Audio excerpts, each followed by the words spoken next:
I'm still doing the same thing, drinking out the bottle. I don't trust the frost. I'm not going to do it. Baltimore's boil water advisory may be over, but some still don't trust the water that's coming into their homes. And today marks 21 years since the September 11th terror attacks. The many ways that Americans are paying their respects today. And our Sunday's off to a soggy start. I am tracking all this rain that's closing in on Baltimore. I'll explain exactly when it gets here and what it means for your Sunday plans in a couple of minutes. Live from WBFF in Baltimore, this is Fox 45 Morning News.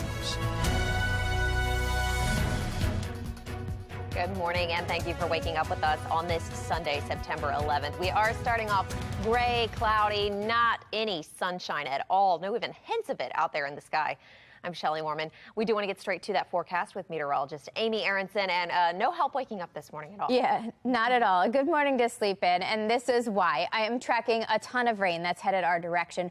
Already we're seeing the showers pick up in Howard County, spots like Columbia, but see all the yellows, oranges, and reds off to our south and west. Yeah, that's all going to track our direction, and that's what's going to move in for the end of the morning and then stick around for much of your Sunday. Today, a washout. Not only is it going to be rainy, it's also going to be much cooler because of the clouds and the rain. Temperatures are starting off in the low 70s, and this is where we're going to be stuck all day long. Temperatures aren't going to change a whole lot, just a cooler day out there. Perfect morning to enjoy some hot coffee. We've got that chance for showers moving in over the next couple of hours, but I think some pretty steady rain by 10 a.m. Temperatures not changing much, staying in the low 70s through the end of the morning. Coming up in 10 minutes, I will walk you through the timeline for the rain and let you know exactly how much we're expecting. Shelley? Thank you, Amy. We are following new details this morning about a police-involved shooting in Baltimore County. We are learning that emergency responders brought an officer to the hospital with injuries, but that officer is expected to recover. This all started around 8 o'clock last night near the White Marsh Mall and the Avenue, where police tell us someone assaulted an officer who was working a uniformed secondary job. Later on in the Rosedale area, officers stopped a car with the suspects. They tried to arrest them. That is when the driver started ramming police cars and other nearby cars. We do know at least one officer discharged their weapon at that scene. The driver took off. That chase ended near the Johns Hopkins Hospital in Baltimore City. Officers say they did take the driver into custody. In a city in crisis, we are hearing about two shootings taking place last night, less than 20 minutes apart. The first was in the Eastern District. It was around 8:20 when officers responded to reports of a shooting near North Potomac near East Biddle Street. Detectives found a 28-year-old man shot in his arm.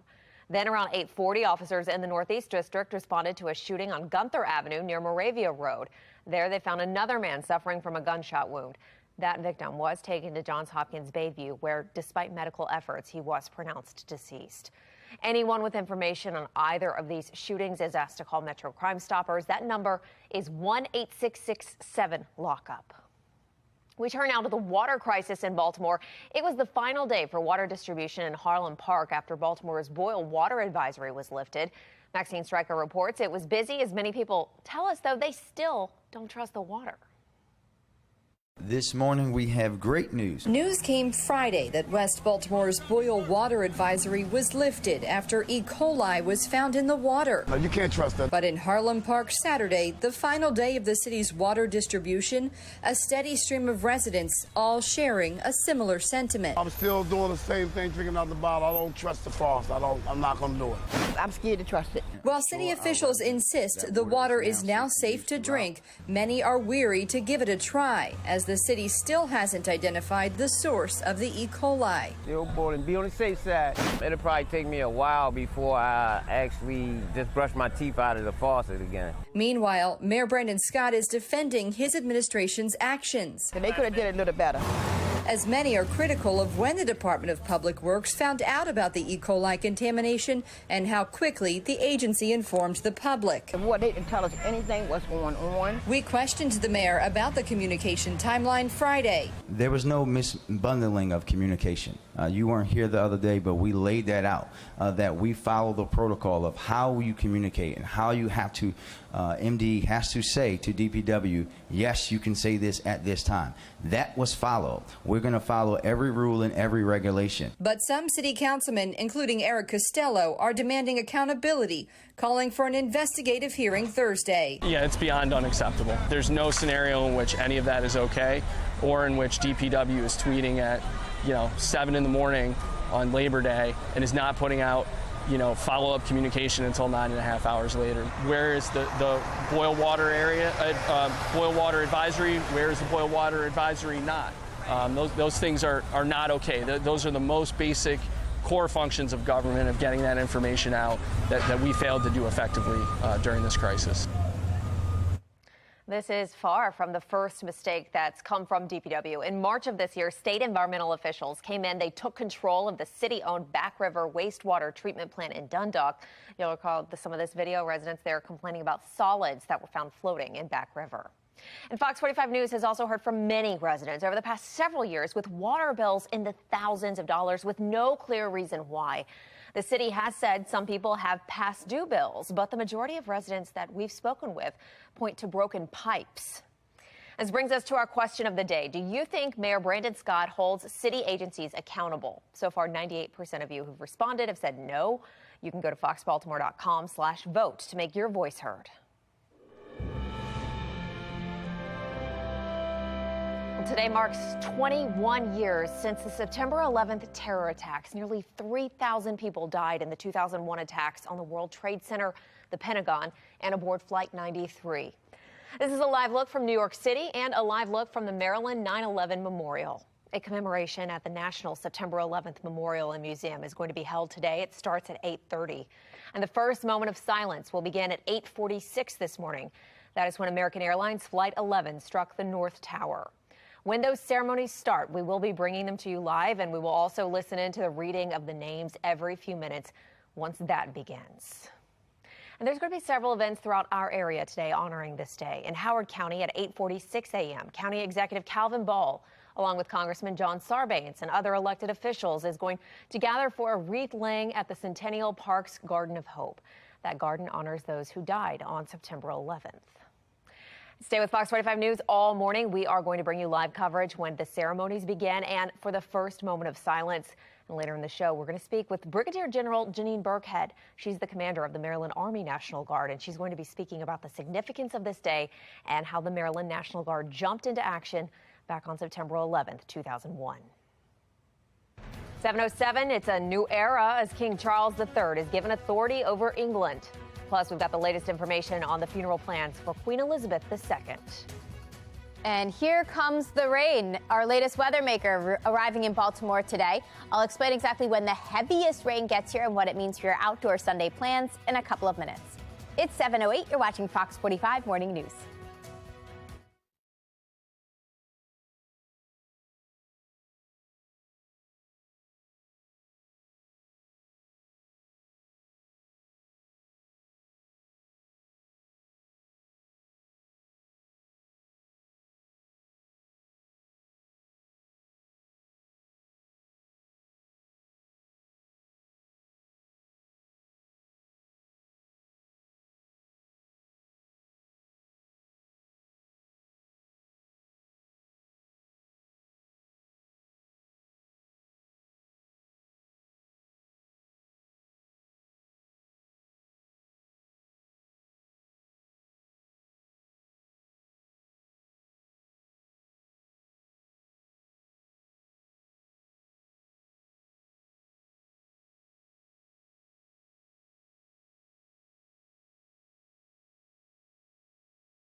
A hearse carrying the late Queen Elizabeth II's coffin has left Balmoral Castle.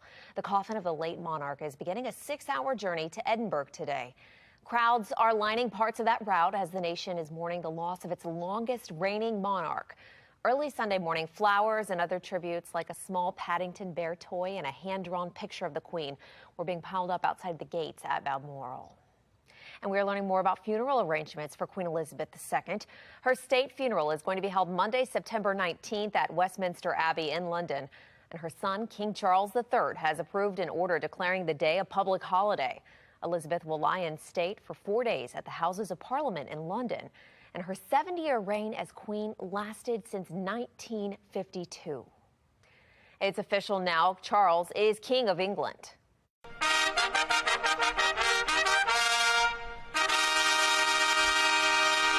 Proclaimed King Charles III across the United Kingdom, Charles says that he is deeply aware of the duties and heavy responsibilities he holds as monarch. He's getting high marks early on from Brits during this time of change. I think Charles hit everything. He hit everything, and I think people may be a little bit worried that as they called the firm, wouldn't be run as strong. Well, I think it will be with Charles. I think he will now. I think he's a changed man. King Charles has already approved a series of orders, including declaring the day of his mother's funeral a public holiday. The royal family is together once again. Brothers Prince William and Prince Harry were joined by their wives, Catherine and Meghan, yesterday. The four walking around Windsor Castle. They greeted people who were offering their condolences after the death of their beloved grandmother. And there was a lovely moment where Meghan Markle hugged a 14-year-old girl. CNN caught up with that girl, and she says she wanted to embrace the Duchess of Sussex after everything that's happened. And I asked her if I could have a hug, and she hugged me back. So that was just quite an amazing moment. I'm still shaking now. It was quite nice to see William and Kate and Meghan and Harry together, and it was fine. But yeah, I just wanted to show her that she's welcome here, I guess, and wanted to hug her after everything that's happened really now.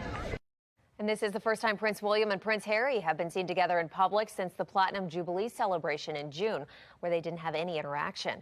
Sources say William reached out to Harry shortly before that walk.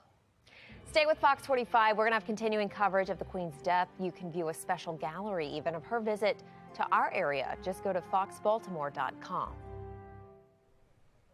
7:13 this Sunday morning. It is a big day for the Baltimore Ravens as they are kicking off the season against the Jets.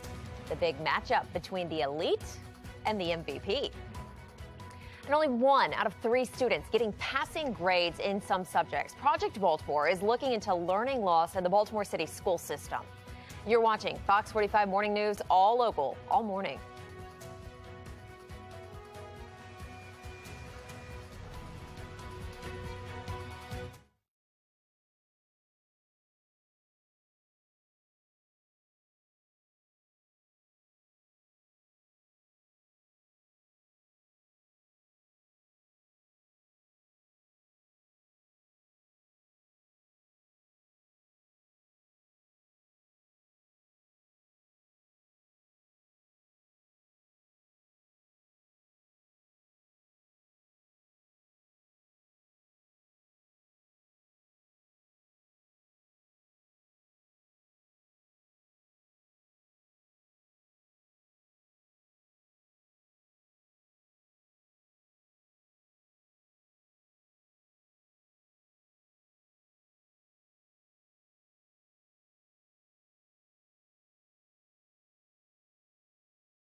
1 week into the school year, and hundreds of teaching positions remain unfilled.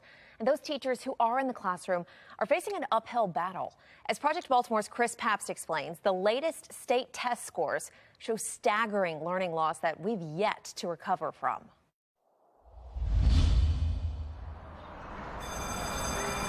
It was a decision every school system had to face back in 2021. There are groups of young people who desperately need support they can only receive in person. When to reopen classrooms following the COVID shutdowns. Setting arbitrary dates, making threats, holding press conferences is not the way that we're going to get to in-person learning. The question sparked heated debates month after month over what was best for our kids. Health and safety versus potential learning loss. What kind of future are we creating for our children? We don't want anyone to be forced back into buildings before it's safe. It's been more than a year since every school system in Maryland returned to in-person learning. By spring 2022, the state had resumed normal standardized testing, and now we're seeing the results. These are all abysmal numbers. Kathy Schlega is a state delegate and former teacher. The length of time that the Maryland public schools were shuttered was a problem. This past spring, Maryland students were tested in math, English, and science as part of MCAP, the Maryland Comprehensive Assessment Program. Math and English results will not be released until early 2023. The state's saying it needs more time to set the standards for scoring. But we can see how students did in science, a subject that has become increasingly important through STEM initiatives. And across the state, numbers are down. In 5th grade, 70% of students tested did not score proficient. That means only 30% did, a slight drop from 2018, before the pandemic hit. When you look at individual school systems, Howard, Anne Arundel, Carroll, Harford, and Baltimore counties all saw a drop in science scores. But Baltimore City, despite a major decrease in attendance during the pandemic, was the only district in our area to improve, with 8.7% of 5th graders testing proficient in science. Even with the improvement from previous years, Baltimore City still had, by far, the lowest scores in the state. Very sad and heartbreaking that more than 90% of those students are not proficient in science. We really do have a crisis before us with education in Baltimore City Public Schools. 8th grade science scores showed similar results. Statewide, 35% of students scored proficient, down from 2018. And again, Baltimore City had the lowest scores in the state, but was also the only district in our area to see an improvement, with 12% of 8th graders proficient in science. For me, after we take this spring's test, that's that new baseline for me. Maryland State Superintendent Mohammed Chaudhry at a recent school board meeting downplayed the results, saying spring 2022 scores should not be the new baseline because the last school year was largely impacted by COVID. We had a horrible Omicron December and January. We still had quarantines. We still had masking and other things. The hope this year is some back to that feeling of normalcy. We have a real problem here in Maryland. But Schlega says these science results should not be overlooked. If about 70% of 5th and 8th graders throughout all of Maryland are not proficient in science, Schlega says we need to reassess what we're doing in the classroom. I'm sure that the educational bureaucrats in Annapolis will say this is why we need more money in public education. But we know that just putting money into a program is not going to make a change. We need to make sure that it is a quality program and that students' educational needs are being met. I'm Chris Pabst, and this is Project Baltimore. 7:20, and we are starting out overcast, cloudy, dry for now, but that is changing quickly. Let's get back to meteorologist Amy Aronson. She's breaking down the timing of this rain. Sure is. Look at what's happening on the radar. Rain quickly inching its way into the Baltimore area. Actually now falling in Baltimore, Towson, Cockeysville, down through Severna Park. The heavier stuff just west of here. That's the yellows, oranges, and reds you're seeing here on the HG radar. That's also all heading our direction and will be here shortly by the end of the morning. And this is just the start of a very rainy, very soggy day, very soggy end to your weekend. Right now, as we look down at the Inner Harbor, we can see the gray skies there. Can't exactly see the rain just yet. Looks like just a little bit of mist at the moment. But temperatures are off to a cool start, low 70s, and that's where we're going to stay because of the clouds and because of the rain that lingers pretty much all day today.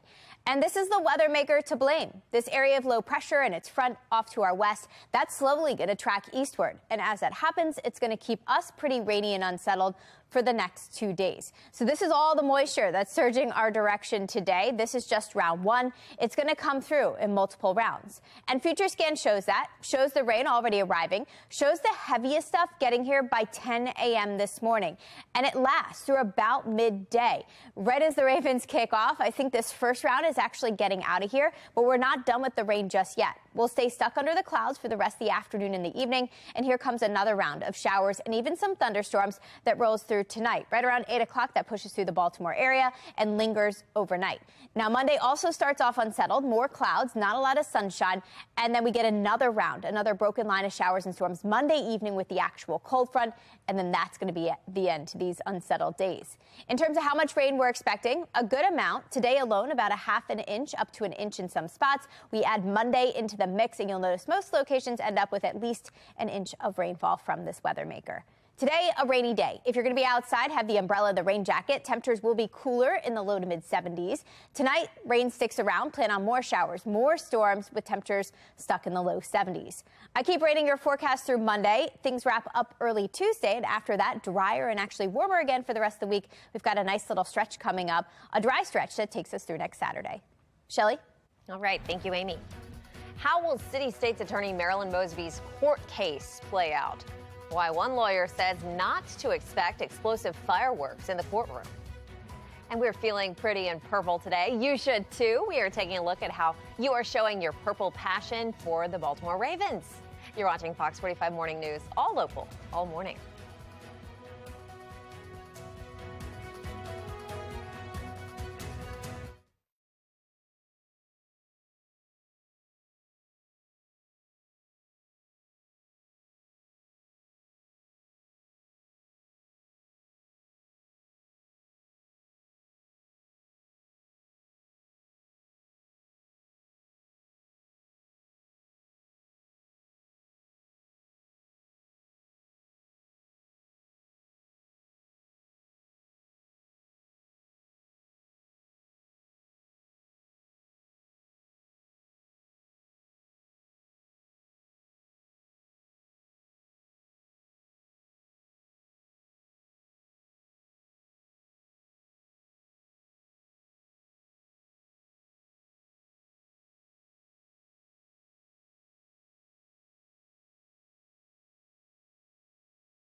The wait is almost over. The series premiere of the new Fox show Monarch is Sunday night right here on Fox. The new show features a Texas-sized musical drama about country music royalty. And we're joined now by one of the stars of Monarch, Anna Friel. Thanks for joining us, Anna. How are you?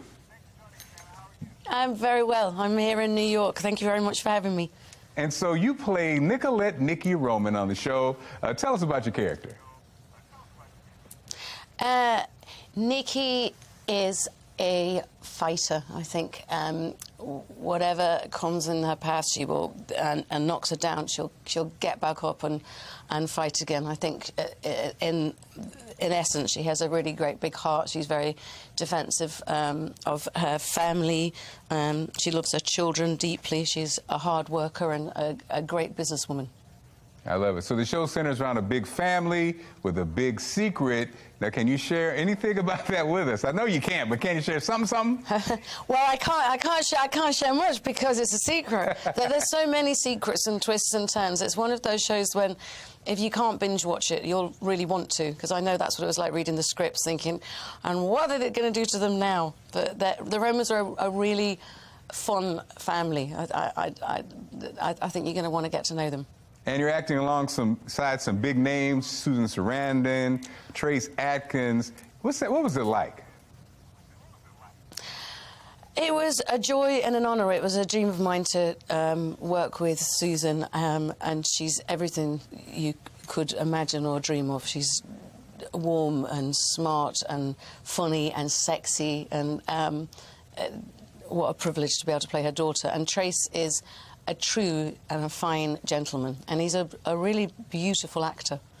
I loved all my scenes with him. There's a lot of depth and sentiment. I think a lot of people are going to fall in love with him. Anna, you told me off the air that actually your dad is a musician, so you have a connection to a family and music and all this, huh?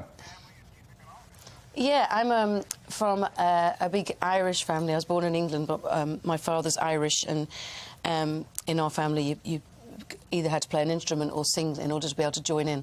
So it's a folk music background, which it lends itself very much to that of country music. There's at its heart the guitar and the banjo and the fiddle, and it's music that is moving and can make you laugh, it can make you cry. I love it. Well, thank you for giving us some time. We're looking forward to it. The all-new series premiere of Monarch, Sunday, September 11th, after the game right here on Fox 45. Thanks, Anna. Thank you so much. I'm still doing the same thing, drinking out the bottle. I don't trust the frost. I'm not going to do it. Baltimore's boil water advisory is over, but some residents still do not trust the water that's coming into their homes. What Governor Larry Hogan is saying about the city's lack of transparency. And police have identified the Cecil County family of 5 found dead inside of a home. What the autopsy from the chief medical examiner is revealing. You are watching Fox 45 Morning News, all local, all morning.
Live from WBFF in Baltimore, this is Fox 45 Morning News.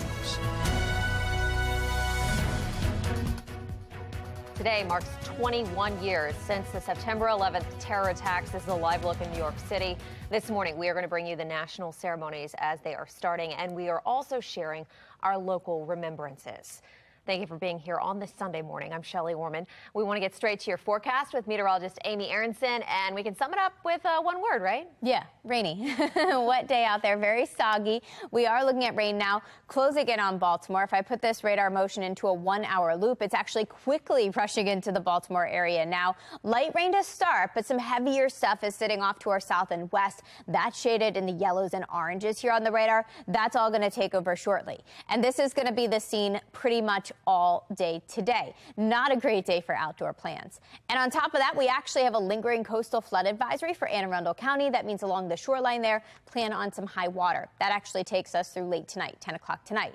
If your plans include heading out to the state fair today, final day of it, not going to be the best day. I would certainly wear a rain jacket, bring an umbrella, because not only do we have rain through the morning, showers and storms likely this afternoon, plus it's going to be cooler today with highs stuck in the low to mid 70s.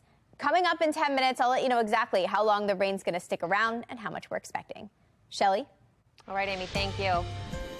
Well, there are new details after a Cecil County family of 5 was found shot dead inside of their Elk Mills home along Hebron Court. Now, the sheriff's office is telling Fox 45 News 3 children and 2 adults were found in rooms throughout that house.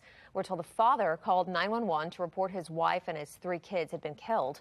The deputies arrived and found him dead as well with a gun next to him. Police identified the family over the weekend. The children are 8, 11, and 14 years old. There's not a public safety concern as far as it going outside of this, so the community is, there is none of that concern. It's grief. It's tragic and terrible, and it takes a long time for people to process. Autopsies have confirmed all 5 people died from gunshot wounds, and this case does remain under investigation. West Baltimore residents have the all clear to safely drink their water without boiling it. And this coming, of course, after that E. coli scare in the water supply this week. City leaders say that the water has now tested negative. The city set up a number of water distribution sites last week. Yesterday, though, was the last day for those. Fox 45 News was at Harlem Park Elementary as residents showed up to grab bottled water on Saturday. Some say even though that boil order is lifted, they are not ready to drink and cook without boiling their water. Do you trust the water? No. Why? Only to wash up. Do you trust your water at your house? Oh, I don't know. I might be still boiling mine for a couple more days. Do you trust the water from your faucet? No, because of the corrosion in the city, the pipelines. One resident says they won't trust the water until the mayor himself comes to West Baltimore and drinks out of the faucet.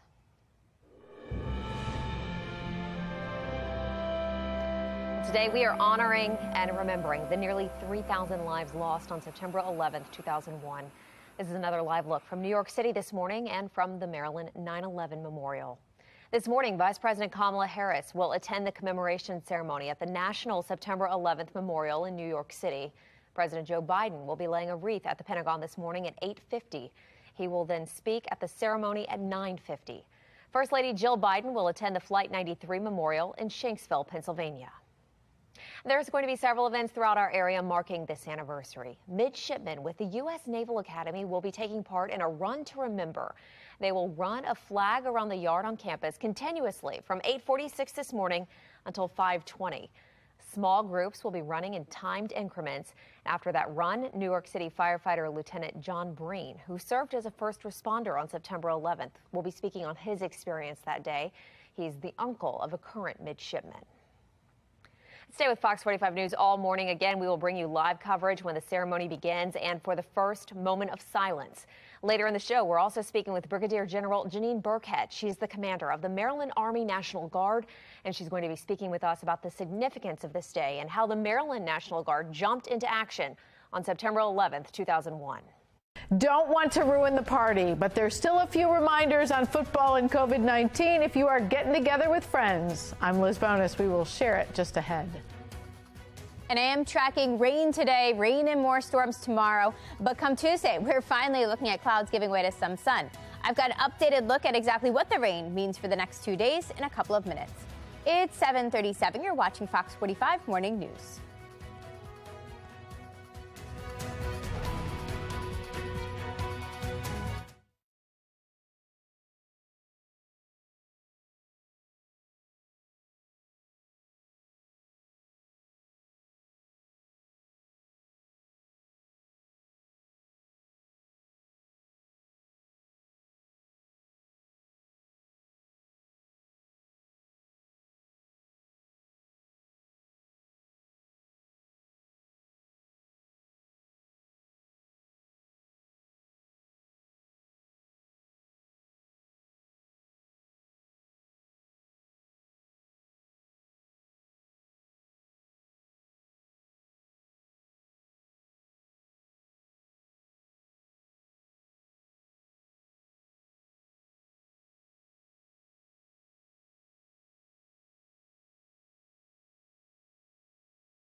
Today is the day all football fans have been waiting for, the official start of this year's football season. And the Baltimore Ravens are kicking off the regular season against the New York Jets at 1 p.m. This means we are going to witness Joe Flacco play against the Ravens. He was drafted by the Ravens, you know, and spent 11 years here in Baltimore, amassing 96 wins and a Super Bowl. Flacco will be taking on his former teammate Lamar Jackson as quarterback for the Ravens. And we're going to have much more on the Ravens season opener coming up in just a few minutes later on in sports. As we are kicking off the football season, healthcare providers are reminding us we also kick off the season for getting sick. Medical reporter Liz Bonas explains, and she's sharing a few safe celebration suggestions. Hey there, everybody. What would football be without the get-togethers with friends? And as those move indoors, I don't want to put down the party, but providers remind us COVID's not over. COVID's not over. I mean, I'm with you. I want it to be over, but it's not over, and it may not be over for some time yet. That means, according to Dr. Melinda Butch-Kovacic, a few steps right now as we begin our tailgating traditions and game day parties can keep you well all season. Step 1, get the new bivalent booster if it's been more than 2 to 4 months since your last COVID-19 vaccine. Data from the CDC released today shows that unvaccinated adults were more than 10 times more likely to be hospitalized during the height of the Omicron outbreak compared to those who were both vaccinated and boosted. Step 2, stay home if you're sick. If you have symptoms of COVID, stay at home. I mean, it's real easy to say, oh, I just have a sore throat. It's probably just a cold. But if you really do have COVID and you go out, you're exposing other people. Finally, step 3, pay attention to party air. Circulation tends to be better outdoors compared to inside. That said, Dr. Justin Kobe of Cedarville University reminds us socialization is also a good thing for your immune system and fighting infection. Take all the precautions that you need to, but go out and enjoy your life. We hope you enjoy the game. We'll throw it back to you. And Fox 45 News wants to see your purple pride, even your babies and your pets. You can go to foxbaltimore.com, tap Chime In to upload those pictures for us. We're going to share them leading up to and after the Ravens opener today. 741 and losing thousands of dollars. Bank fraud affecting citizens nationwide. Find out what you can do to avoid losing your money. And it is your last chance to visit the Maryland State Fair. The special guest you'll be able to meet at the fairgrounds today. You are watching Fox 45 Morning News, all local, all morning.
Well, bank fraud is hitting consumers all over the country. And on Wednesday, a California woman lost more than $34,000 from her bank account.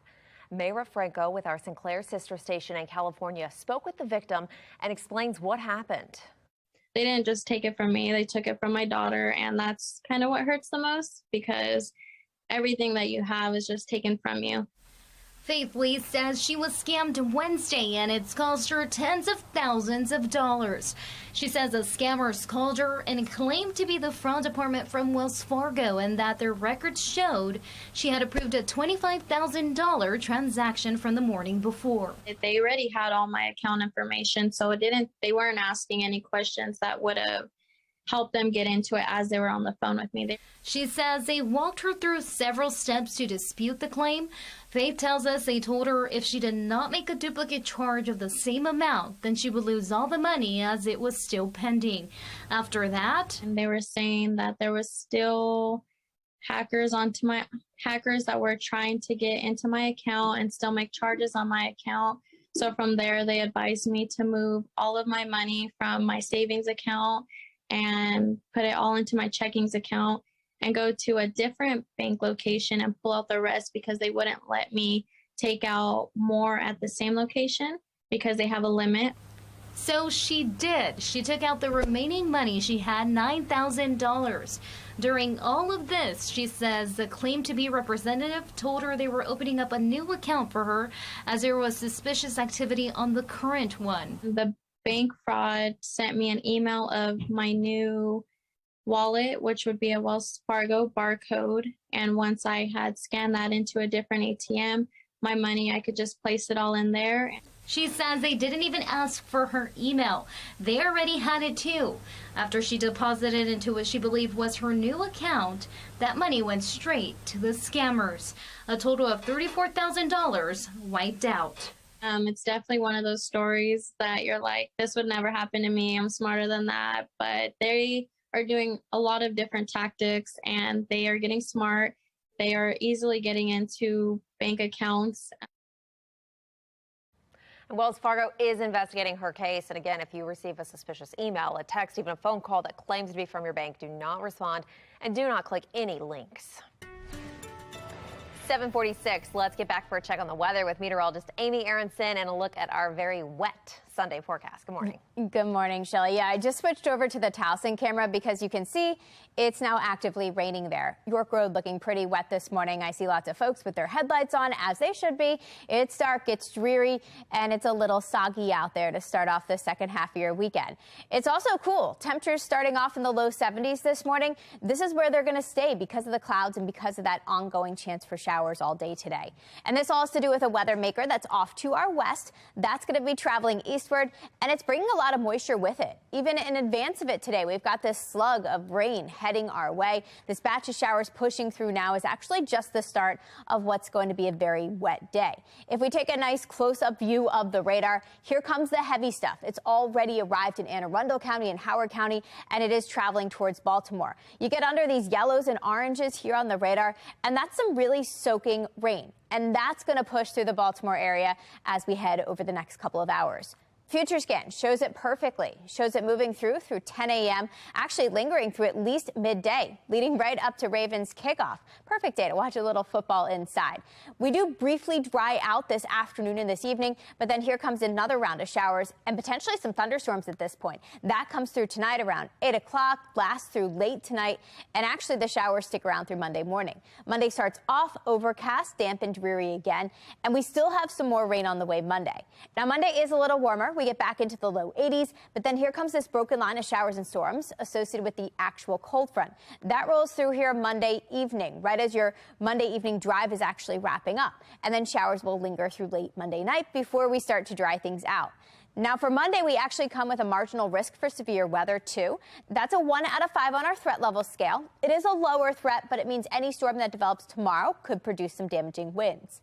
If your Sunday plans take you out to Camden Yards, I would bring a rain jacket. I'd also plan on some rain delays with that chance for some steady rain at times. It's also going to be a cooler day there with temperatures hanging out in the low 70s throughout the game. Tomorrow doesn't look much better. More rain, more storms. Highs in the warmer low 80s, though. Now Tuesday, just a leftover shower. After that, mostly cloudy and warm with highs back in the low 80s. We've got 2 very rainy, unsettled days ahead of us. That includes today and tomorrow. Today's the cooler of the 2 days. Tomorrow we are back in the low 80s. Showers wrap up by Tuesday, and after that, we have a nice second half of the week. Lots of sunshine starting on Wednesday. That takes us through week's end, plus temperatures stay right around normal. We stay in the low 80s, upper 70s all the way through next Saturday. Shelley? Looks good. Thank you, Amy. Well, every good thing must come to an end, and that is certainly the case for this year's Maryland State Fair. Today is the final day of the fair. Fox 45 News was in Timonium when the fair kicked off 3 weekends ago, and there's still a full list of events planned for today. So if you haven't stopped by the fair yet, this will be your last chance. And here's an extra reason to attend the fair. You could meet some of your favorite Fox 45 News anchors, reporters, and our meteorologists. They will all be at the fairgrounds today, ready to meet you. Just look for our Fox 45 booth and come say hi. Many recall where they were on 9/11, but coming up, we hear from a military general on what it means to never forget. The Baltimore Ravens kicking off their 2022 season today. We have an update on Ronnie Stanley, plus a blowout at Camden Yards. That's all coming up next in Sports Unlimited. You're watching Fox 45 Morning News, all local, all morning.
Welcome into your morning sports report. I'm Rocco DeSangro. The Ravens will officially be without Ronnie Stanley when they take on the Jets to kick off the 2022 campaign. The All-Pro left tackle, who was originally listed as doubtful, has been downgraded to out. and he will not travel to today's game. Juwan James is expected to start in Stanley's place to protect Lamar Jackson's blind side. We are just hours away from kickoff at MetLife Stadium, where the Ravens will get their 2022 season underway against the Jets. New York will be without its starting left tackle as well. Dwayne Brown will miss at least 4 weeks with a shoulder injury, meaning the team will shuffle some players around on the offensive line. They've got guys that are going to play. They'll probably put Font over there on the left side where he's played in the past. He's had a great career on the left side. They'll bring the rookie in, Mitchell on right tackle, who they really like, who had a heck of a preseason. So they're going to have a big physical offensive line out there. We just got to focus on us, how we're playing, and put our best foot forward. Joe Flacco will get the start for the Jets Week 1, facing his former Ravens team for the very first time. Flacco spent 11 seasons in Baltimore, leading the team to a Super Bowl in 2013. But on Sunday, after the pregame handshakes, it's strictly business for both sides, and the Ravens defense will do all they can to make it tough for Flacco and the Jets. Yeah, Joe can throw it. That's one thing. When Joe wants to throw the ball deep, he'll throw it deep. He's a guy that can, make all the throws. So I think early on you'll have to, limit what their core can do. I think they got some really good wide receivers. They got 4 really good ones with Davis, the first rounder, Moore. So they got some pretty good guys on the outside, good running back. So I think keeping everything in front of us will be key. The battle for Greater Baltimore brings out the Tigers and Bears. No Lions, but oh my, is it one of the greatest rivalries that this city has to offer. Towson and Morgan State meeting for the 27th time. Tigers won the last 4 meetings between the two teams. Scoreless in the first. Bears threatened in the red zone. Alfonso Graham on the give finds the edge and dives across the goal line to give Morgan State the early lead. The Tigers would claw their way back. Keegan Vaughn knocks home a chip shot to put Towson on the board. To the second, Tigers back for more. Tyrell Pigram to Isaiah Perkins. Towson takes the lead on the score. This one, a back-and-forth affair. Bears with it again. Carson Baker dimes Avery Jones. Morgan State back on top, but it's Towson winning the battle for Greater Baltimore. 29-21, the final score. Maryland on the road at Charlotte with hopes of a 2-0 start. Talia Tungavailoa was slinging the football early and often. Then Terps star quarterback had 4 passing touchdowns on the day. Jayshon Jones and Jacob Copeland caught 2 each. Jones on the receiving end of this one. Talia would add 1 on the ground right after this play. But check this out. He would leave the game after slipping and grabbing that ankle. Maryland would later tweet out that his ankle is fine, so that is fantastic news. Behind 5 total touchdowns from Tungavailoa, the Terps beat Charlotte 56-21. Navy looking to bounce back from that Week 1 loss to Delaware, playing host to Memphis. Ty Lavatai fires across the middle, bobbled by Anton Hall, and he gone. 62 yards to the crib, and Navy cuts the lead to 3. But the Tigers were too much in this one. Navy drops its AAC opener, 37-13 the final. Here's a look at some of the other local scores. In D2, Bowie State falls to Saginaw Valley State 40-12. To D3, McDaniel takes down Juniata 35-19 behind 410 passing yards from Eric Grinwis. And Stevenson improved to 2-0 with a 35-21 win over number 21 Salisbury. Sticking with Division III, Johns Hopkins on the road at Ursinus. The game tied in the 4th. Quinn Revere connects with Ryan Stevens for the go-ahead score. That is huge for the Blue Jays down the other end. 4th and goal, 16 seconds to go. Bears are knocking, but Johns Hopkins shuts the door, and it's the Blue Jays winning a thriller, 36-29 to improve to 2-0 on the year. O's were back in action at Camden Yards, looking to take a series win over the Sox. Some trouble for Jordan Lyles early, and this was just the beginning of a long day for the O's. Bases juice for Rafael Devers, and he sends the ball to the bullpen. 4th career grand slam for him, and the O's, just like that, fall behind 4-0.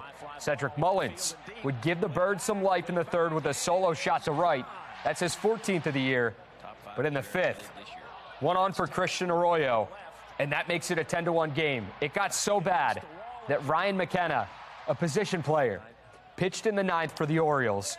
21 hits for the Sox, and they pound the O's 17-4, the final score. That's your morning sports report. I'm Rocco DeSangro. Have a great Ravens Sunday. 7:58, we're taking another live look from the 9/11 memorial in New York City. It has now been 21 years since those attacks on September 11th. This morning, how the latest generation who grew up after 9/11 is learning about the historic day. Plus, we have the latest information on a police-involved shooting overnight in Baltimore County. We have the new details about what led up to that incident, plus the injured officer's current status. You are watching Fox 45 Morning News, all local, all morning.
Live from WBFF in Baltimore, this is Fox 45 Morning News.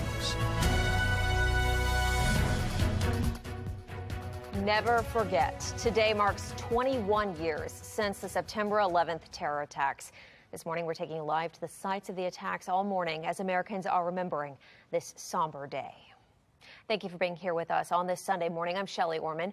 We want to get straight to your forecast. We have meteorologist Amy Aronson describing a pretty wet day.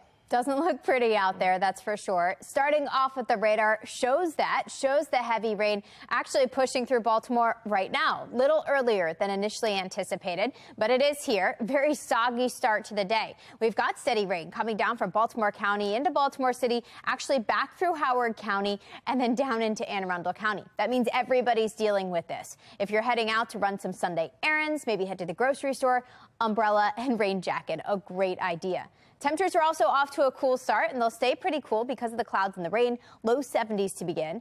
It's actually the perfect morning to just sit on the couch and enjoy some coffee, some hot coffee this morning, with rain ongoing through the end of the morning and temperatures hanging out in the cool low 70s.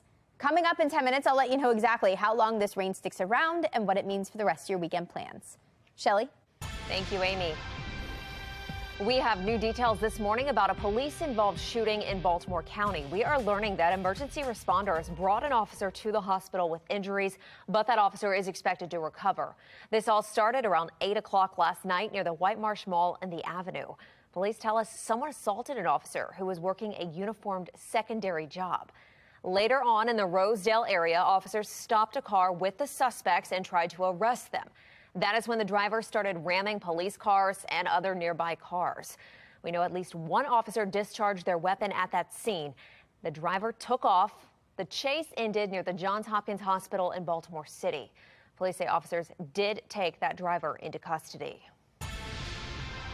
On a city in crisis, we are also hearing about two shootings taking place last night, less than 20 minutes apart. The first was in the Eastern District. It happened around 8:20. Officers responded to reports of a shooting on North Potomac near East Biddle Street. Detectives there found a 28-year-old man who'd been shot in his arm. Then around 8:40 last night, officers in the Northeast District responded to a shooting on Gunther Avenue near Moravia Road. There they found another man suffering from a gunshot wound. That victim was taken to Johns Hopkins Bayview, where despite medical efforts, he was pronounced dead. Anyone with information on either of these incidents is asked to call Metro Crime Stoppers, and that number is 1-866-7-LOCK-UP. Well, today marks 21 years since the September 11th terror attacks. Nearly 3,000 people died in the 2001 attacks on the World Trade Center, the Pentagon, and aboard Flight 93. This is a live look from New York City and a live look from the Maryland 9/11 Memorial. A commemoration at the National September 11th Memorial and Museum is going to be held today. It starts at 8:30. And the first moment of silence will begin at 8:46. That is when American Airlines Flight 11 struck the North Tower. When those ceremonies start, we will be bringing them to you live, and we will also listen in to the reading of the names every few minutes once that begins. There are several events planned throughout the area today honoring this day. In Howard County, at 8:46 a.m., County Executive Calvin Ball, along with Congressman John Sarbanes and other elected officials, will be gathering for a wreath laying at the Centennial Park's Garden of Hope. That garden honors those who died on September 11th. And stay with Fox 45 News all morning. We are bringing you live coverage when the ceremony begins and for that first moment of silence. Then later in the show, we are speaking with Brigadier General Janine Burkhead. She's the commander of the Maryland Army National Guard. She's going to be speaking to the significance of this day and how the Maryland National Guard jumped into action on September 11th, 2001.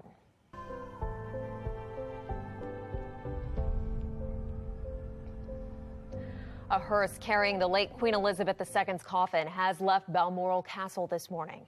The coffin of the late monarch is beginning a 6-hour journey to Edinburgh today. Crowds are lining parts of the route as the nation is mourning the loss of its longest reigning monarch.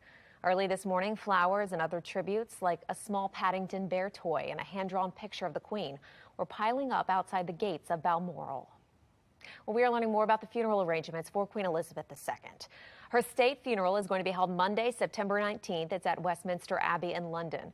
And her son, King Charles III, has approved an order declaring that day a public holiday.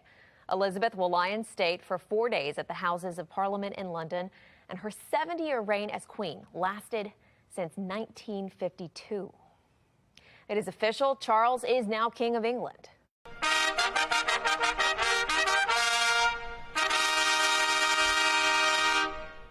Proclaimed King Charles III across the United Kingdom, Charles says that he is deeply aware of the duties and the heavy responsibilities he holds as monarch. He's getting high marks early on from Brits during this time of change. I think Charles hit everything. He hit everything, and I think people may be a little bit worried that as they called the firm, wouldn't be run as strong. Well, I think it will be with Charles. I think he will now. I think he's a changed man.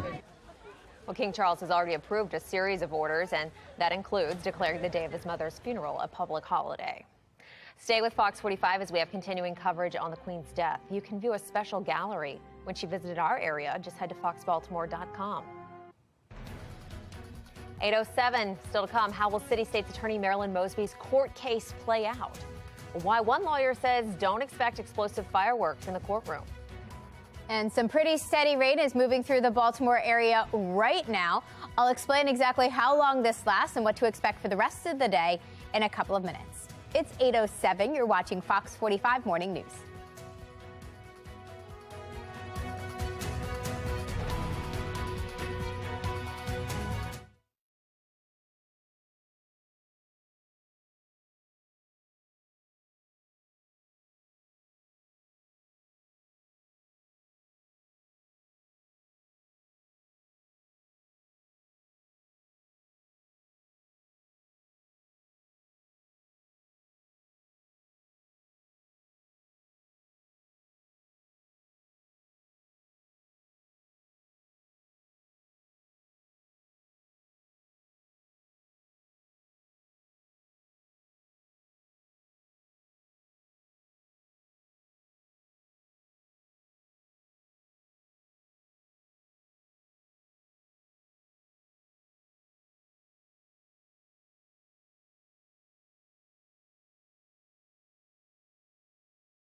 8:09 and a drug sting turns into a high-speed chase through Baltimore County.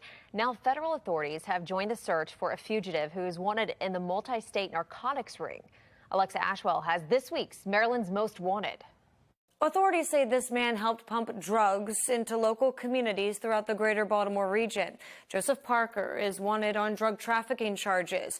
Authorities say he led police on a high-speed chase when they tried to arrest him. And now the U.S. Marshal Service needs your help tracking him down. June 2022, Baltimore County's Nottingham community. Investigators say 41-year-old Joseph Donta Parker is sitting inside of his car, waiting as a USPS driver places a package on the front step of a home, and unaware police are watching. And as part of this joint investigation, they conducted an undercover operation. Inside the package is 8 pounds of PCP, a highly addictive hallucinogen. Drugs police discovered were being shipped into Maryland through the mail as part of a multi-state drug trafficking ring. So it was coming in from out of state. How long do you believe that activity was going on before MSP intercepted? For somebody to ship over 8 pounds of PCP through the mail, that shows you just how comfortable they are with the processes they have in place and the belief that they're not going to get caught. On this day, police determined to dismantle the ring. Investigators say Parker retrieves the package, gets back into his car, and begins to drive off. That's when police move in. Officers, they pulled behind him and they attempted to stop him. He took them on a high-speed chase. But Parker takes off, leading police on a pursuit. He was spinning his wheels and driving erratically. That became so dangerous, officers were forced to call off the chase. Parker gets away and hasn't been seen for nearly 3 months. The leads have run dry. Al Maresca is the deputy marshal with the U.S. Marshal Service. He says Parker is from Columbia, Maryland, but also has ties to Baltimore County and has an extensive criminal history. It's very important to understand that this individual has a history going all the way back to 1996 that includes drug arrests, weapons possessions. Maresca on the ring, accused of pumping poison into local communities. Drugs, he says, often leading to violence. While the drugs may be a social ill, the violence and the crime that comes with those drugs is a problem that we need to lay to rest immediately. Wherever there's drugs, there's guns. Wherever there's guns, there's the potential for violence. Investigators stressing Parker must be brought to justice. There is absolutely reason to believe he's continuing to participate in an ongoing criminal enterprise. Take a good look. Parker stands at about 5'9" and weighs approximately 200 pounds. Again, authorities believe he's still in the greater Baltimore region. So if you have any information to his whereabouts, you can contact the tip line number right here, 1-877-WANTED-2. Or you can contact Maresca directly, his number right here, 202-819-5058. Remember, you can always remain anonymous and you could earn a reward. I'm Alexa Ashwell, and this is Maryland's Most Wanted. 21 years after 9/11, the meaning behind Never Forget is evolving. I'm Atrell Nashar with how younger Americans view this chapter in history.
8:15 and turning now to the water crisis. West Baltimore residents have the all clear to safely drink their water without boiling it.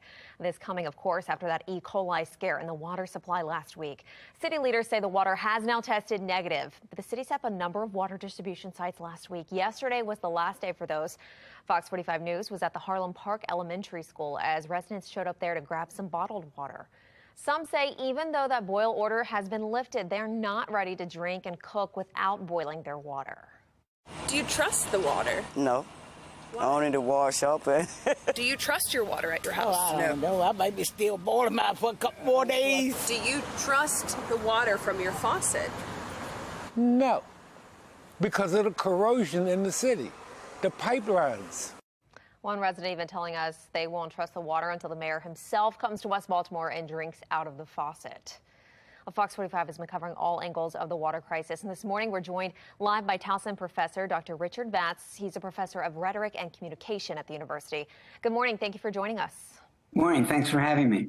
We just heard from some of those people saying they still don't trust their water. I mean, I understand that. What do you make of the state's response here? Well, a week ago Saturday, they had test results.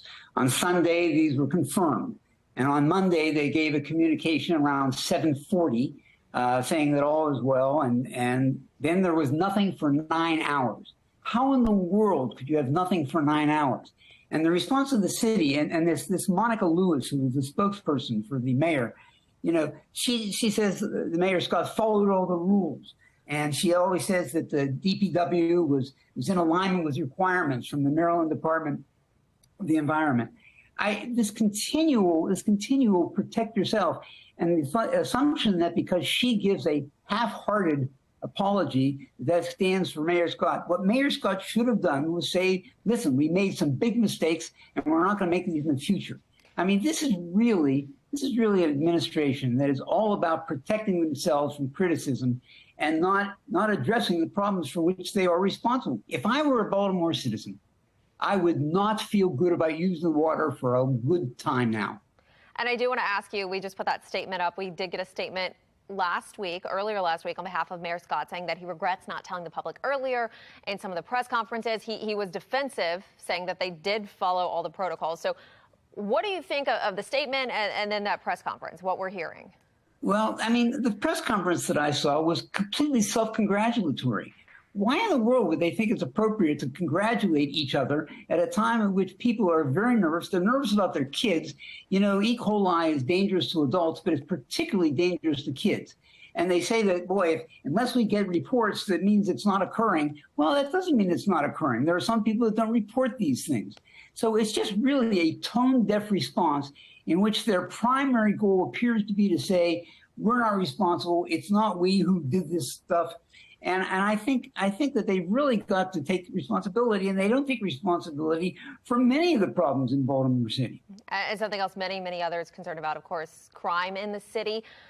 Should we hear more open responses from leaders to that too? Well, absolutely. And it's not just they. I mean, the media don't cover this as well. I mean, you've got Dan Rodericks, who was a major columnist of the Baltimore Sun, because they no longer have Greg Kane, who unfortunately passed away, who was a good conservative columnist. And Roderick's columns are all about, listen, let's talk about what's good about Baltimore. He writes columns that never reference the family problem that inheres in Baltimore City. That is the major problem, the fatherlessness, the fact that you have 75 to 80% of children growing up without fathers. You cannot run a family. There may be one or two that can. Generally, you cannot run a family without two parents. And I think it's just utterly irresponsible. And they've got to stop thinking about the cover your rear end policies. And they've got to start addressing the problems substantively. All right, we'll speak with Dr. Richard Vatz with Towson University. Thank you for joining us this morning. Thank you. Coming up on 8:20 on our Sunday morning, let's get back to a check on weather with meteorologist Amy Aronson. And she says washout today. Washout today. You can see that on the radar. Messy morning underway. We've got rain tracking through the Baltimore area right now. If I put this into motion, you can see that the heaviest stuff is moving through as we speak. Now, coming in behind this first batch of showers, on and off showers will continue this afternoon. You can see the rain behind me. Some raindrops accumulating on the camera lens here, just not looking pretty. Low 70s to start. We're going to stay in the low 70s today because of the clouds and because of the rain. And this is the weather maker to blame. That area of low pressure, that cold front to our west, that's tracking eastward. In advance of that, a lot of moisture surging through the Baltimore area. And these showers will continue on and off today. Future scan shows that. It shows the rain still ongoing at 10, 11 a.m. this morning, even through midday. Even after that, it looks like we briefly dry out this afternoon, but then another line of showers and even storms roll through this evening around 8, 9, 10 o'clock, and then rain will linger into Monday. Monday starts off just as cloudy. Most of Monday is actually mostly dry until the evening, and then we get another broken line of showers and storms pushing through Monday evening and Monday night, and then that should be the end of it. We are in for a decent soaking today and tomorrow. Today alone, we end up with at least a half an inch. We add tomorrow into the mix, and most locations end up with about an inch of rain from this weather maker. Today, an umbrella alert. We'll spend today in the cooler 70s with showers and storms likely throughout the afternoon. These spill into Monday. Monday also looks unsettled. Showers wrap up Tuesday, and after that, it's drier. It's brighter for the rest of the week. Shelley? Thank you, Amy. Here's a look now at today's steals and deals. The following segment is sponsored by Knocking. You guys, what are two things you lose the most? It's your keys and it's your phone. And it's so frustrating. I know this because I spend hours every day looking for these items. So listen up. You don't want to miss this buy one, get one exclusive deal on the Key Smart Pro. Now, the Key Smart Pro organizes up to 14 keys in one little device. Literally every guy on the set has one in his pocket right now. And as we were setting up this display, people were actually trying to take them. So my advice is buy this now for everyone you love because they're not going to last. It takes all those keys in the drawer, the bottom of your purse, and puts them right into one little thing, and it connects to a free app. So if you lose your keys, you press the button on the app. You lose your phone, you press the button on the keychain. Even if your phone is on silent, you can find it. It's a win-win. They find each other, guys. You know how many hours this saves us? For me, like probably 6 hours a day. I bet you have someone in your life that needs one of these. My family literally impersonates me by putting on a pair of sunglasses and saying, "Where's my phone? Where's my keys?" And now with this buy one, get one free deal, it's the perfect time to get one for you, someone you love, in all of these great colors. Remember, this is a buy one, get one free. Do not wait. Go to asadeals.com.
They said.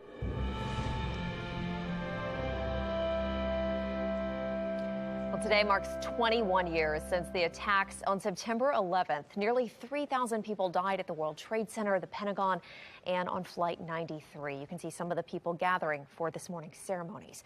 Many recall exactly where they were on 9/11/2001. But a new generation of adults who weren't alive for the attacks hasn't grasped the impact in the same way. Atra El-Nashar is sharing thoughts from a first responder about what it means to never forget. On September 11th, 2001, Jamie Hazen was on the phone with his mom when the first plane hit. I didn't have to stop and think, do I help? It was just out the door. A former EMT and Red Cross trainer, Hazen rushed to the World Trade Center. Like so many first responders, Hazen would go on to suffer from a slew of health complications. 21 years later, Hazen still struggles to talk about it and what he saw. When you bring me back like that to talk about this, it's hard. It's very, very hard. Forgetting will never be an option for Hazen. But never forget, a phrase many automatically associate with 9/11, resonates differently for others. According to a new survey by YouGov and the group More in Common, 15% of Gen Z respondents said they don't know when asked what Americans are supposed to never forget. 9% of millennials also said they don't know, as did 7% of Gen Xers. When I look at today's generation, they don't know about 9/11 no differently than my generation doesn't know firsthand what it's like to have witnessed the bombing of Pearl Harbor. A lot of time goes by, and often with time we forget.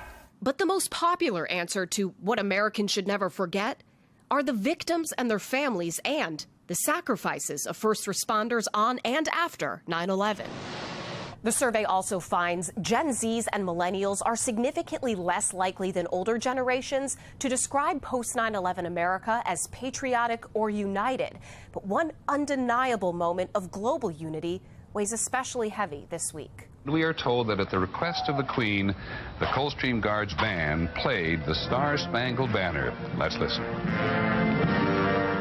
The rare change in protocol from the Queen remembered by lawmakers this week following news of her passing.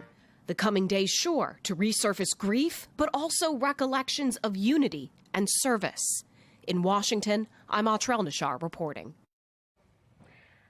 Coming up on 8:28 this Sunday morning, how will City State's Attorney Marilyn Mosby's court case play out? Why one lawyer says he's not expecting a lot of drama in the courtroom.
Live from WBFF in Baltimore, this is Fox 45 Morning News.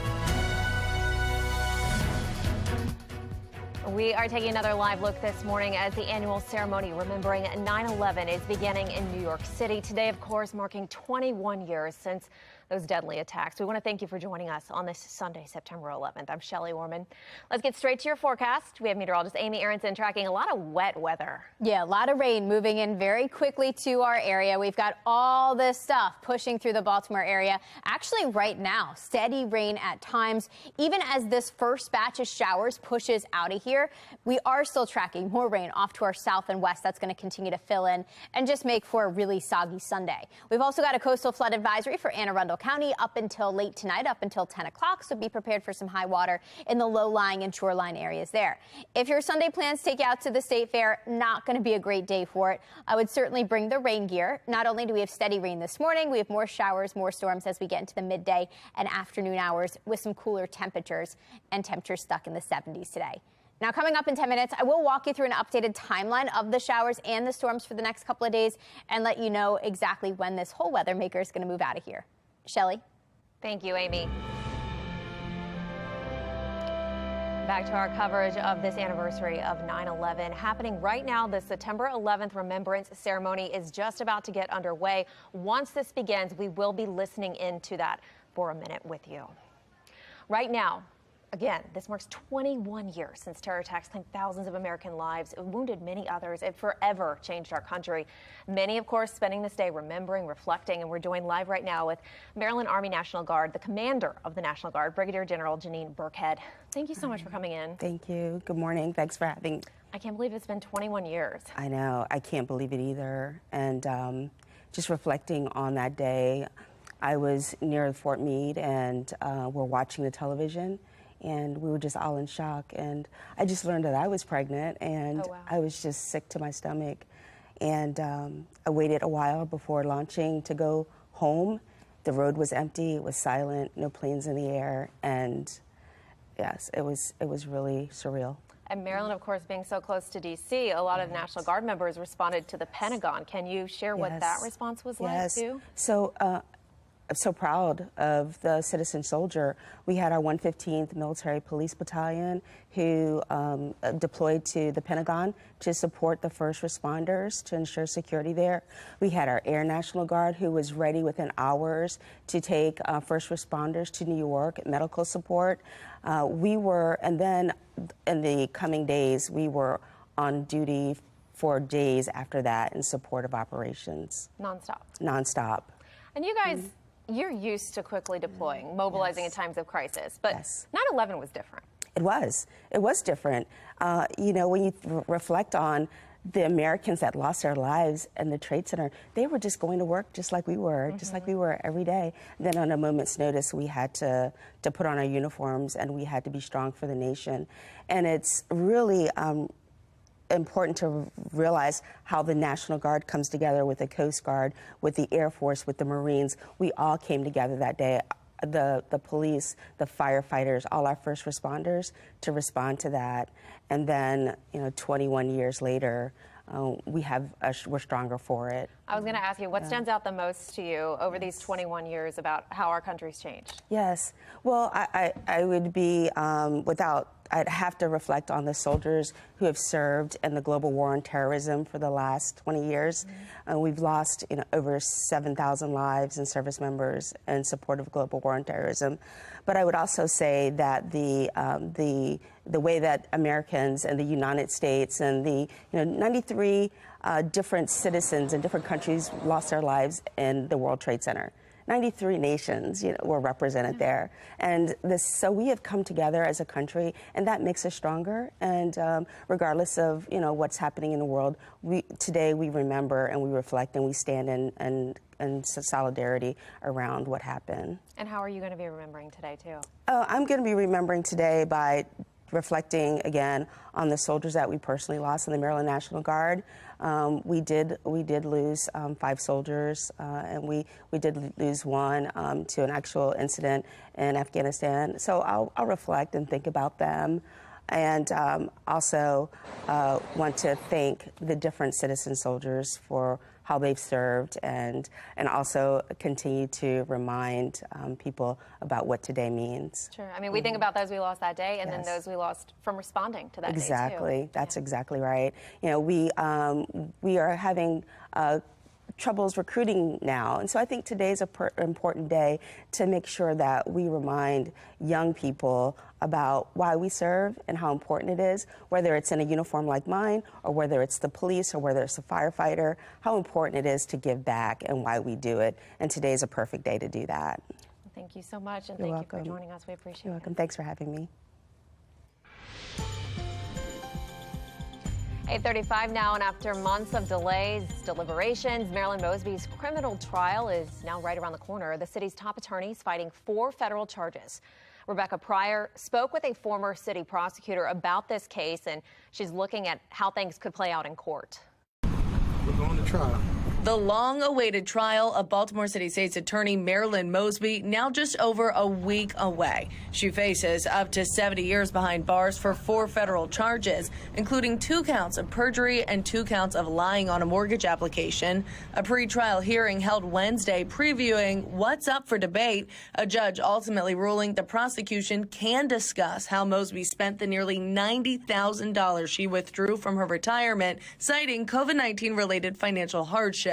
So it's going to shape up pretty interestingly. Former city prosecutor Kurt Notchman weighing in on what might happen. She's trying to utilize the fact that she's got these other businesses that were not successful during the pandemic, and she's saying that that was her financial hardship. But Notchman says prosecutors prepared to argue Mosby made more money in 2020 than she did in 2019, also pointing to previous statements like this one. A Mosby spokesperson saying the businesses were, quote, a long-term venture, going on to say, quote, there are no clients and Mosby has not received a single cent in revenue. There are no plans to operate the company while she is state's attorney. The Department of Justice plans to elicit testimony from 2 witnesses, her attorney and the state's attorney's office spokesperson, who are going to say in prior statements that she was not using those businesses at the time of the pandemic, therefore she couldn't suffer a financial hardship for this withdrawal. He adds that the case will likely come down to hard facts and evidence. And I think it probably will not be filled with sort of the explosive fireworks that we're used to coming out of various courtroom testimonies. It's largely a paper case and an economic case. And as for an outcome, I think it's probably going to last about a week. Only time will tell. Rebecca Pryor, Fox 45 News. The 9/11 ceremony is underway right now in New York City. We will air it live right now on our website and on Fox 45 Morning News after the break. And our rain chances are staying up all afternoon, actually peaking this afternoon and this evening. I'll walk you through an updated timeline hour by hour and let you know exactly what it means for your Sunday plans in a couple of minutes. It's 8:38. You're watching Fox 45 Morning News.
8:40 and happening now. The 9/11 ceremony is about to get underway in New York City. We will air this event live when it starts in just about 5 minutes.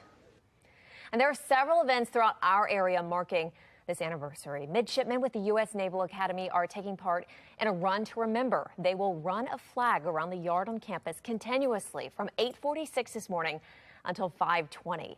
Small groups will be running in timed increments, and after that run, New York City firefighter Lieutenant John Breen, who served as a first responder on September 11, 2001, will be speaking about his experience that day. He is the uncle of a current midshipman. Again, stay with Fox 45 News this morning. We'll bring you live coverage when the ceremony begins and for the first moment of silence that's coming up all in about 5 minutes. Well, it's a big day for the Baltimore Ravens as they are kicking off the season today against the Jets. The big matchup between the elite and the MVP. Everything good must come to an end. What you don't want to miss at the Maryland State Fair as it concludes this afternoon. And it's definitely going to be wet at the State Fair today. We are tracking showers, rain to wrap things up there. More rain, more storms on Monday. Not really until Tuesday that we dry things out. We'll talk more about today's rainy forecast in just a couple of minutes. It's 8:41. You're watching Fox 45 Morning News.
This is live looks now from the National September 11th Memorial, from the Pentagon, and from the 9/11 Memorial here in Baltimore. Today marking 21 years since those terrorist attacks on our country. Nearly 3,000 people died on that day across 3 different areas.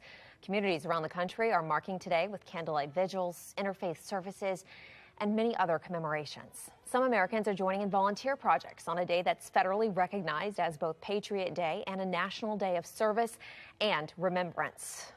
And this morning, Vice President Kamala Harris will attend a commemoration ceremony at the National September 11th Memorial in New York City. President Joe Biden will lay a wreath at the Pentagon this morning at 8:50. He will then speak at the ceremony at 9:50. First Lady Jill Biden will attend the Flight 93 Memorial in Shanksville, Pennsylvania. course, 21 years today, Flight 11 struck the North Tower of the World Trade Center in New York City. A moment of silence happening now.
Just concluding in New York City as the ceremony is underway there, marking this 21st anniversary of the 9/11 terror attacks on our country.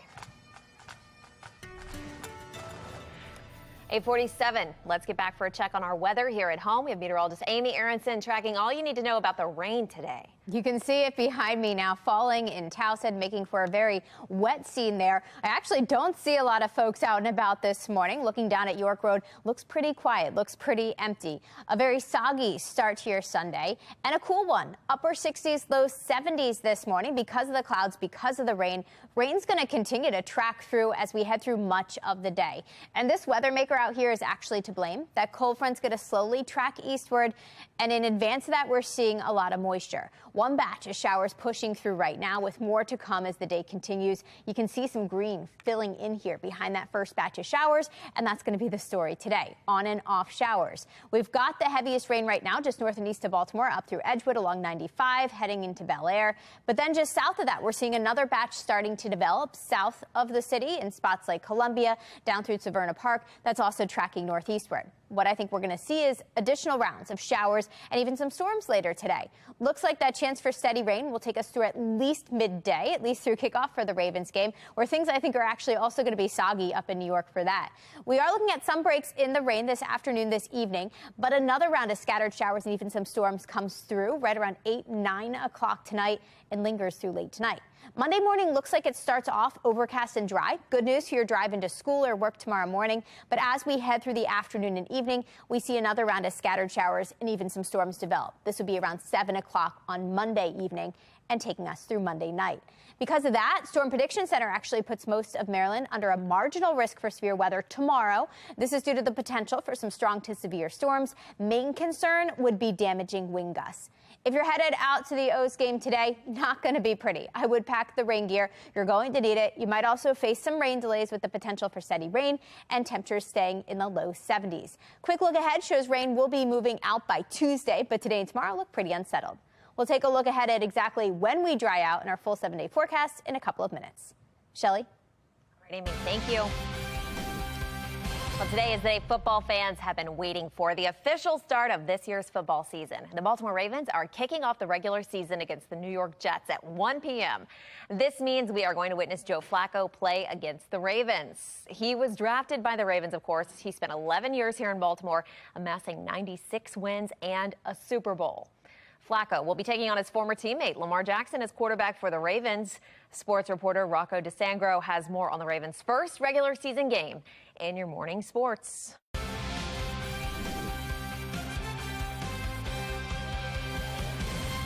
Welcome into your morning sports report. I'm Rocco DeSangro. The Ravens will officially be without Ronnie Stanley when they take on the Jets to kick off the 2022 campaign. The All-Pro left tackle, who was originally listed as doubtful, has been downgraded to out, and he will not travel to today's game. Juwan James is expected to start in Stanley's place to protect Lamar Jackson's blind side. We are just hours away from kickoff at MetLife Stadium, where the Ravens will get their 2022 season underway against the Jets. New York will be without its starting left tackle as well. Dwayne Brown will miss at least 4 weeks with a shoulder injury, meaning the team will shuffle some players around on the offensive line.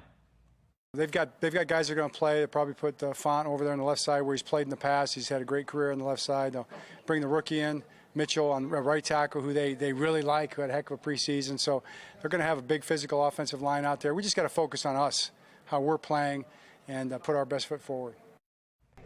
Joe Flacco will get the start for the Jets Week 1, facing his former Ravens team for the very first time. Flacco spent 11 seasons in Baltimore, leading the team to a Super Bowl in 2013. But on Sunday, after the pregame handshakes, it's strictly business for both sides, and the Ravens defense will do all they can to make it tough for Flacco and the Jets. Yeah, Joe can throw it. That's one thing. When Joe wants to throw the ball deep, he'll throw it deep. He's a guy that can, make all the throws. So I think early on you'll have to, limit what their core can do. I think they got some really good wide receivers. They got 4 really good ones with Davis, the first rounder, Moore. So they got some pretty good guys on the outside, good running back. So I think keeping everything in front of us will be key.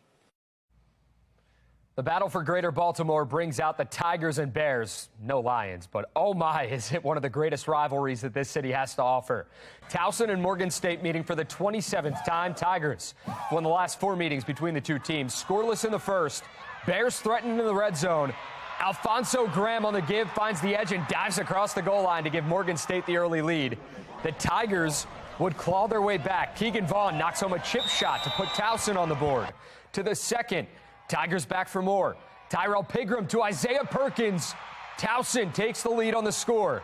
This one, a back-and-forth affair. Bears with it again. Carson Baker dimes Avery Jones. Morgan State back on top, but it's Towson winning the battle for Greater Baltimore. 29-21, the final score. Maryland on the road at Charlotte with hopes of a 2-0 start. Talia Tungavailoa was slinging the football early and often. Then Terps star quarterback had 4 passing touchdowns on the day.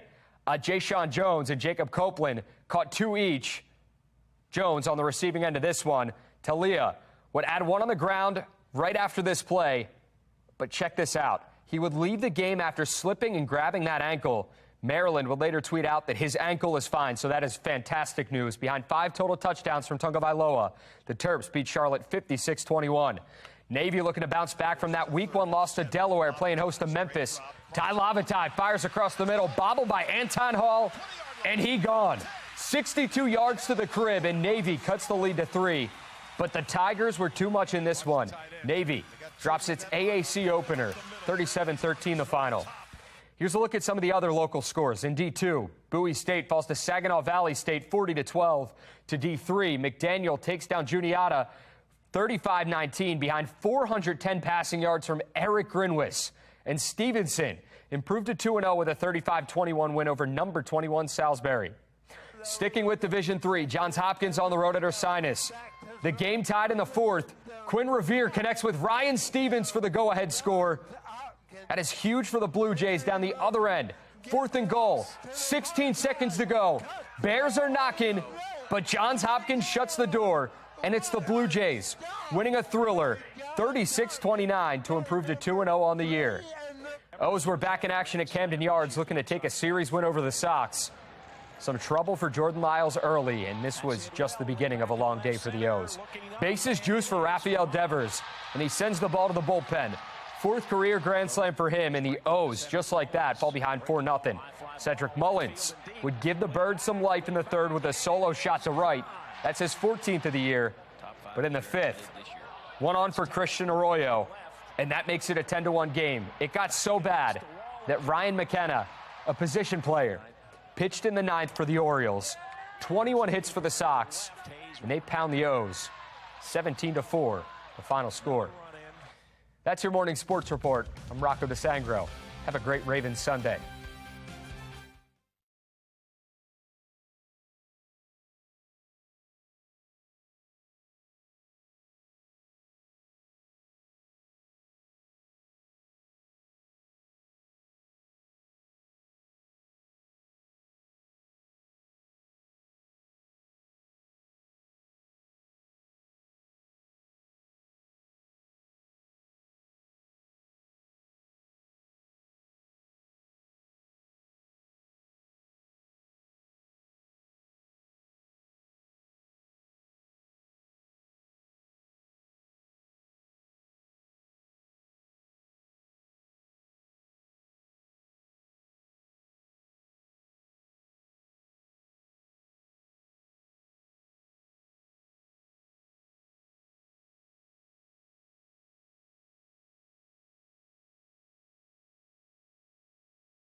We are looking at a rainy, stormy day ahead of us. Not a pretty Sunday after such a pretty day yesterday. Mid-70s today. It's going to be cooler. Rain will linger through Monday, but it looks like we wrap up with that Tuesday, and the rest of the week, Shelley, looks much better. All right. And we are going to end in New York City as they are reading out the names of the lives lost 21 years ago on 9/11. Garnet Ace Bailey.